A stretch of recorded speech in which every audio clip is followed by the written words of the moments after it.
Familiar face at the St. Paul Police Department has a new role now. He is bringing his calming presence from inside the department outside to the community. Fox 9's Rob Olson introduces us to Sergeant Fuzz, the first certified first responder therapy dog in the country.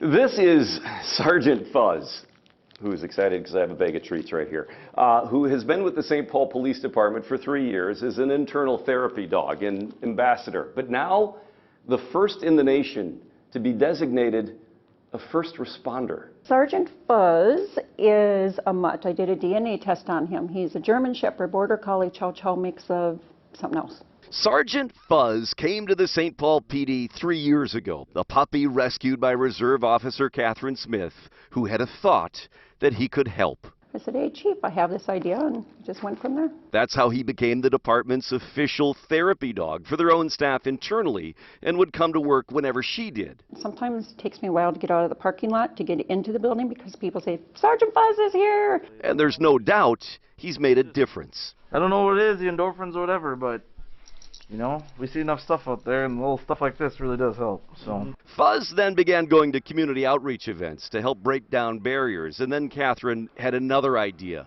What if he could go to actual police calls and help victims? And as of a few weeks ago, became the first known certified first responder therapy dog in the country. He's allowed to wear a vest with the first responders. He's representing the department. He can be off leash. He can go into the court setting and be a distance away from me. Newly certified, he's not been out on a call yet, and being the first in the nation, St. Paul PD is writing the playbook on how he can be used. I'm foreseeing that he'll be used for people in crisis types calls, where maybe the officers aren't getting a response from the person, and in order to get them to open up a little more and talk about what's going on. He could go to domestic calls or accident and fire scenes, anywhere where victims could benefit. We want to make sure that the scene is safe, of course, and make sure that the victim is comfortable with having the dog there. And then if the officer requests it and they feel that it would be an added useful resource, absolutely. And even though he's the first in the nation, his rank won't change. We love his name, Sergeant Fuzz. In St. Paul, Rob Olson, Fox 9.